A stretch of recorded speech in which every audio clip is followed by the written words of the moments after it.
Oke, jadi video ini dibuat pertama banget aku bikin video cerita horor kayak gini.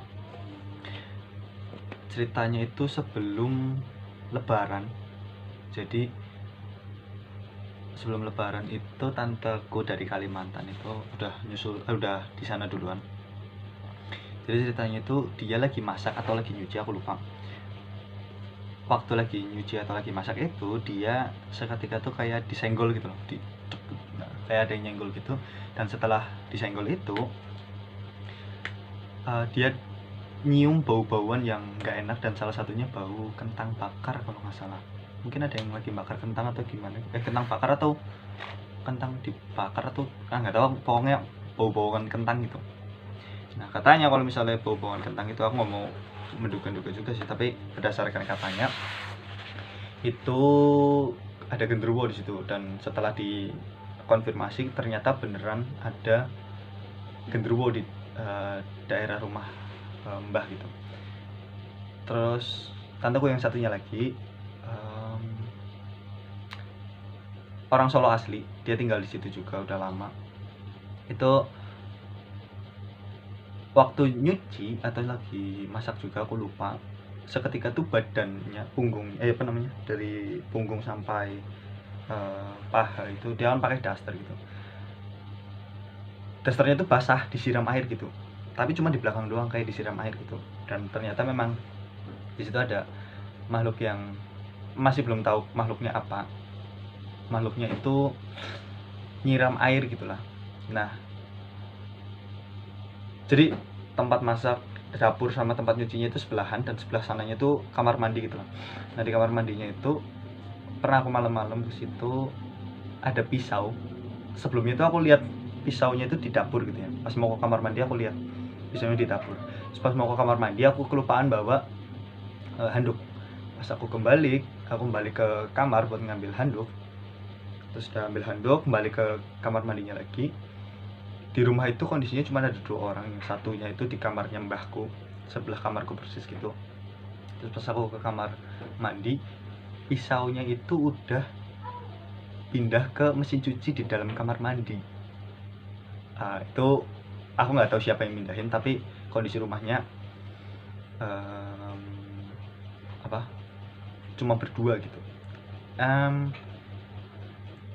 Itu nggak tahu itu setan yang mindahin atau gimana, tapi menurutku itu sedikit ganjil sih, menurutku agak janggal aja gitu, kok tiba-tiba bisa pindah gitu dalam waktu yang singkat. Nah, cerita yang cukup menyeramkan menurutku itu ketika aku mau tidur di kamar kos punya mbahku. Jadi di kamar kos nomor 11 itu memang kosong, udah beberapa lama, udah manen lama kosong gitu lah. Nah, di kamar kosnya itu nggak ada kasurnya aku ambil dari kamar nomor 6. Nah, aku ambil gitu. Sebenarnya agak aneh gitu ya, kasurnya cekung gini, jadi melengkung gini. Nah, ketika aku mindah kasurnya itu ke kamar nomor 11 sama ibuku, masuk kamarnya gitu, terus aku megang kasurnya, ibuku nyalain lampu. Pas ibuku nyalain lampu, kasurnya tak jatoin gitu, tak turunin gitu. Nah, ketika lampunya nyala, ada kayak bayangan hitam gitu, nggak gede sih, cuman lewat kepala gini, aku lihat sekilas gitu, nyenggol kepalaku gitu, dan kepalaku kayak ditoyor gitu.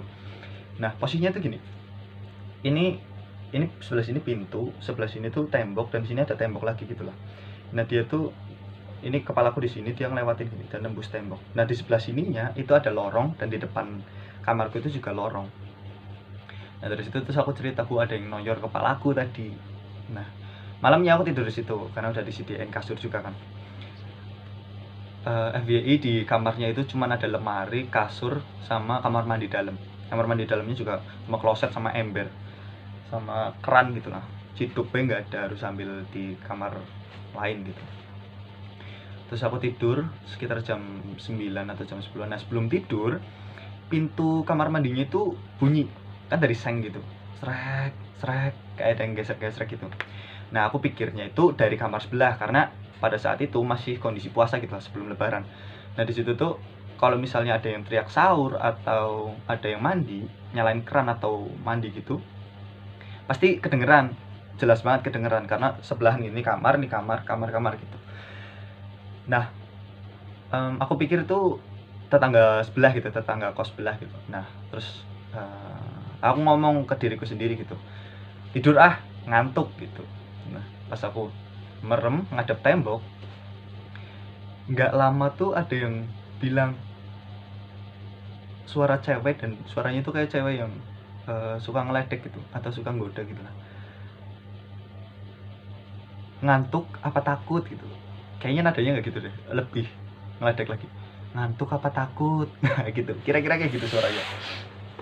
Nah setelah itu terus aku tinggal tidur, nggak tak peduliin, aku tinggal tidur gitu. Paginya aku langsung keluar dari kamar, itu kondisi lampunya nyala, terus aku tinggal dari kamar, terus 2-3 hari aku nggak tidur situ. Nah habis itu lebaran hari pertama atau hari kedua aku tidur di situ lagi jam 11 atau jam 12 siang. Nah masuk ke kamar karena kondisinya tamu banyak gitu, terus aku udah salam-salaman, terus ya udahlah tinggal tidur gitu biar orang tua sama ya orang-orang tua yang ngurusin gitu tamunya. Aku tidur, sengaja lampunya aku matiin, cuman kamar mandinya aku buka karena kamar mandinya tuh di atasnya kan berlubang gitu, jadi atasnya ada gendeng tapi ya masih bisa angin masuk gitu lah. Biar dingin gitu, pintunya aku tutup, aku kunci pintu kamar kosnya, pintu kamar mandi aku buka. Nah aku tidur jam 11 atau jam 12-an, lampunya aku matiin, aku tidur gitu, bantalnya aku tutupin di muka gitu, emang kebiasaan aja gitu. Terus beberapa waktu kemudian aku bangun, kondisinya sadar aku udah bangun gitu, terus ngerasa panas gitu, terus aku keluar.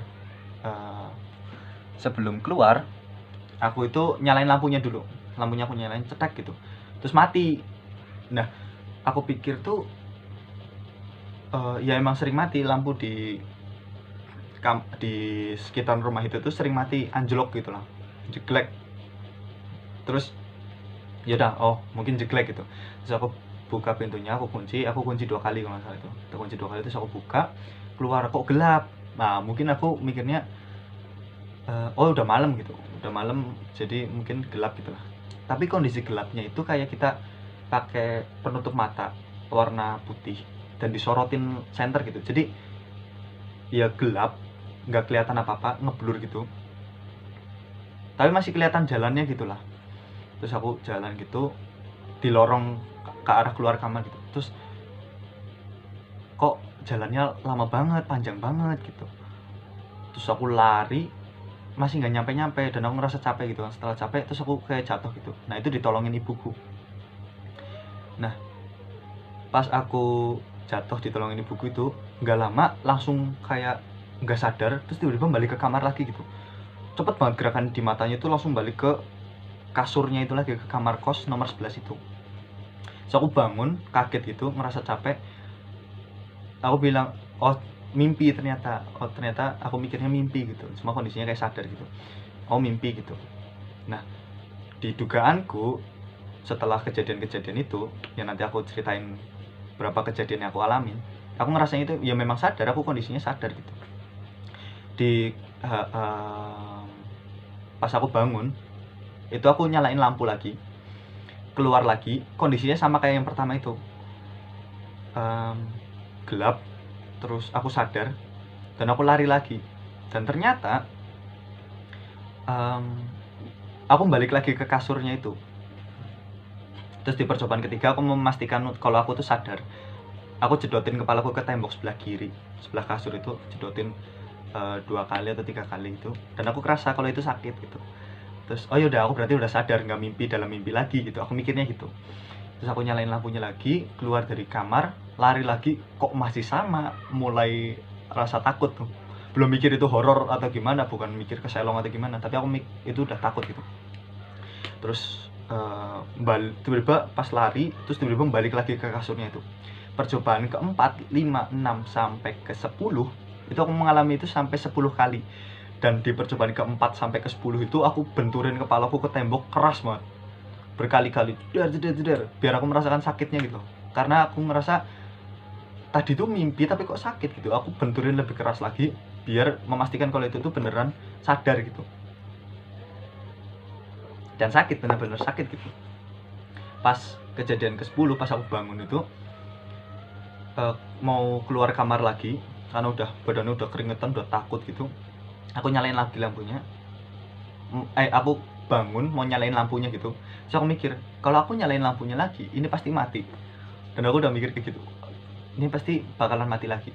Terus aku ke kasur lagi, aku dudukkan gitu, lagi duduk gitu. Terus kok bisa sampai 10 kali ya, dalam mimpi kok bisa sampai 10 kali, padahal kondisinya tuh ya, menurutku ya, pada saat itu tuh aku ngiranya itu ya mimpi dalam mimpi, tapi nggak masuk akal setelah kejadian itu selesai gitu. Kayak aku benar-benar sadar dan kepala aku sakit gitu karena benturannya itu.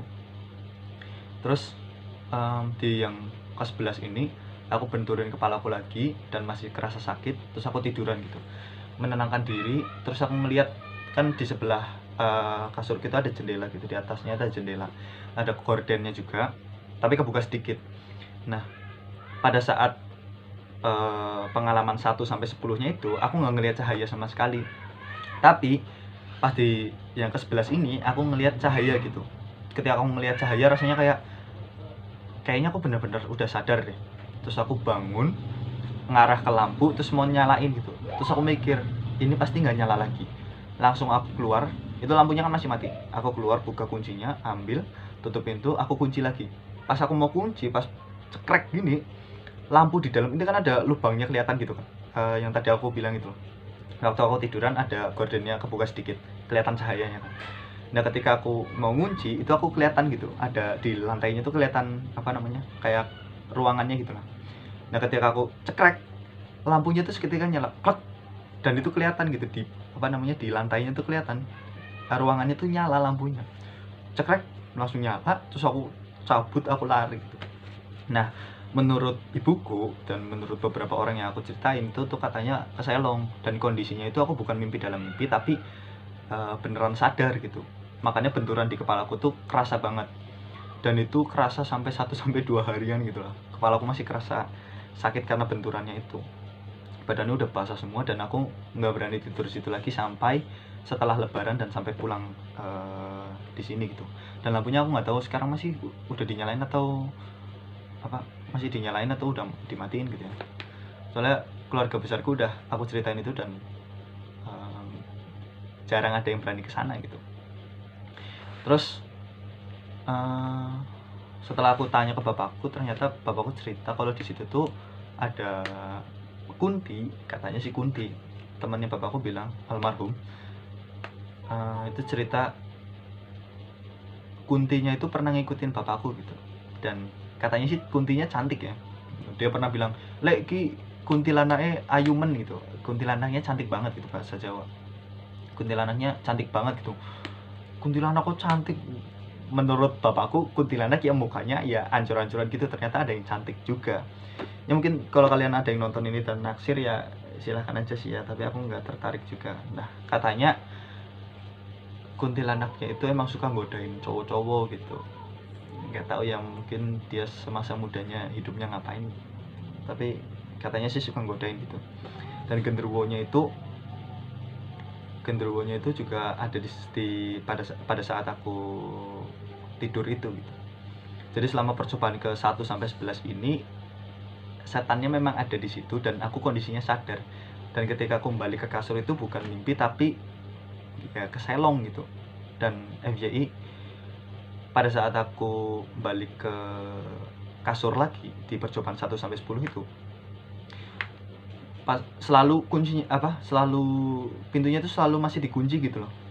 Jadi ya gitu, aku masih dalam kondisi di kamar dan dikunci gitu.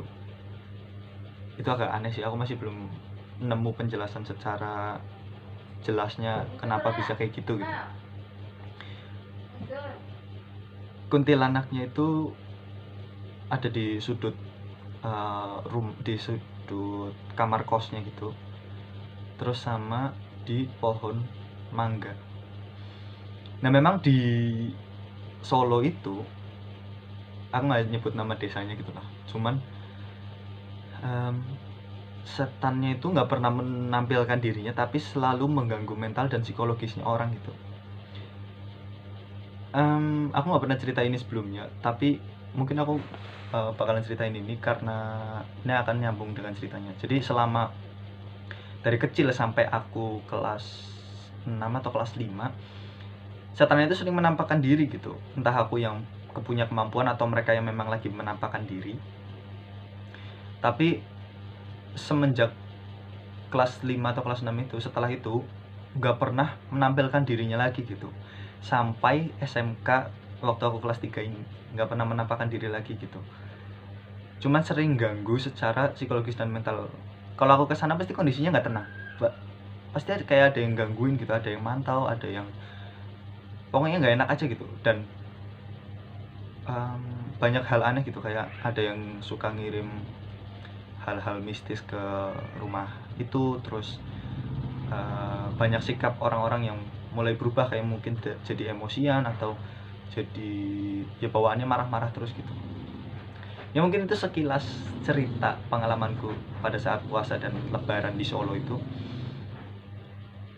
Gak tahu ini akan terlihat serem di telinga kalian atau di perasaan kalian, tapi pengalaman itu tuh cukup menyeramkan menurutku karena aku belum pernah mengalami separah itu gitu. Ya itu menurutku cukup ngeri banget sih. Ya bukan cukup lagi, itu emang ngeri banget. Ya tujuanku cerita ini bukan untuk nakut-nakutin, tapi ya pengen cerita aja gitu, storytelling lah. Tapi kalau kalian mau pengen merasakan ketakutannya, coba dengerin malam-malam sendirian, lampu kamarnya dimatiin, dan coba kalian berusaha untuk berada di posisi itu ketika kalian mengalami itu. Itu setelah bangun tidur sih aku ngerasa kena mental banget ya, kayak keganggu banget gitu, mukanya celala jelili, pucat, keringet dingin, dan ibuku ngeliat aku tuh kayak beda gitu. Ya itu sih pengalamannya cukup ngeri. Sampai jumpa di cerita selanjutnya.